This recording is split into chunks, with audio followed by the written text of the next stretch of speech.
ओम नमो भगवते वासुदेवाय।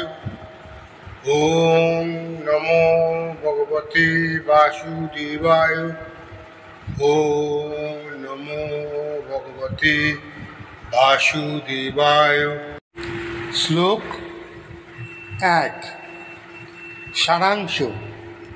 শ্রীকৃষ্ণ বলেন, যদি কেউ একাগ্র চিত্তে ভক্তিভাবে তাকে অনুসরণ করে তবে সে তাকে সম্পূর্ণরূপে জানতে পারে। গুরুত্ব। আত্মসাধনার প্রথম ধাপ ভক্তি ও একনিষ্ঠতা। জ্ঞানার্জনের জন্য শুদ্ধ মন ও দৃঢ় সংকল্প দরকার। শ্লোক 2। সারাংশ। শ্রীকৃষ্ণ বলেন, তিনি এখন এমন জ্ঞান দেবেন যা জানলে আর কিছুই জানার প্রয়োজন থাকবে না। গুরুত্ব। এই শ্লোক বর্ণনা করে যে আত্মজ্ঞান ও ঈশ্বর জ্ঞান একত্রে লাভ করা সম্ভব এবং তাতেই সর্বোচ্চ উপলব্ধি হয়। সারাংশ।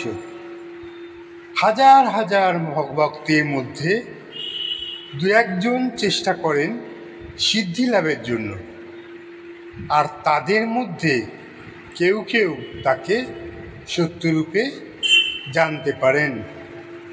গুরুত্ব। ভগবান জ্ঞান পাওয়া খুবই কঠিন, তা নিষ্ঠা ও বহু জন্মের সাধনার ফল। শ্লোক 4 এবং 5। সারাংশ।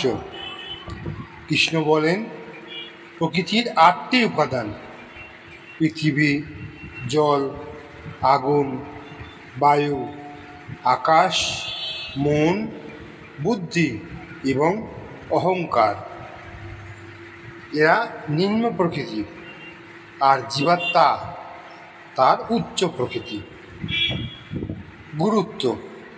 ঈশ্বর সৃষ্টির উৎস, কিন্তু তার সত্তার 2 দিক, জড় বা প্রকৃতি ও চৈতন্য বা জীবাত্মা। শ্লোক 6-7। সারাংশ। শ্রীকৃষ্ণ বলেন, তিনি সকল সৃষ্টি ও ধ্বংসের মূল এবং তার চেয়ে ওপরে আর কিচ্ছু নেই। গুরুত্ব। কৃষ্ণের সর্বব্যাপী ও সর্বোচ্চ ভগবানত্ব এখানে প্রকাশ পায়। শ্লোক 8-12। সারাংশ।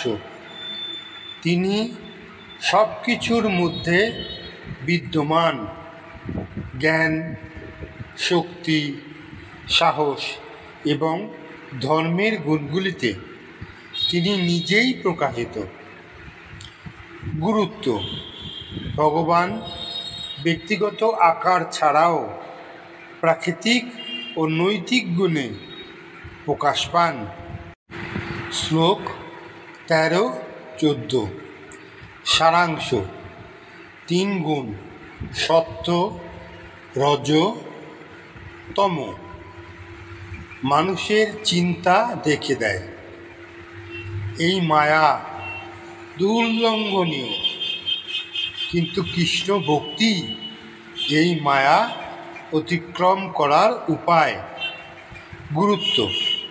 ভগবান ভক্তি ছাড়া মায়া জয়ের উপায় নেই।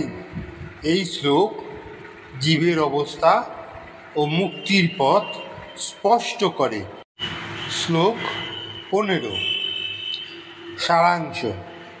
কৃষ্ণ বলেন, যারা নাস্তিক, দুরাচারী, মূঢ় এবং অসুর প্রকৃতির, তারা তাকে জানতে পারে না। গুরুত্ব: ভগবান জ্ঞান অর্জনের জন্য মনুষ্যত্ব, নৈতিকতা ও ভক্তিভাব অপরিহার্য।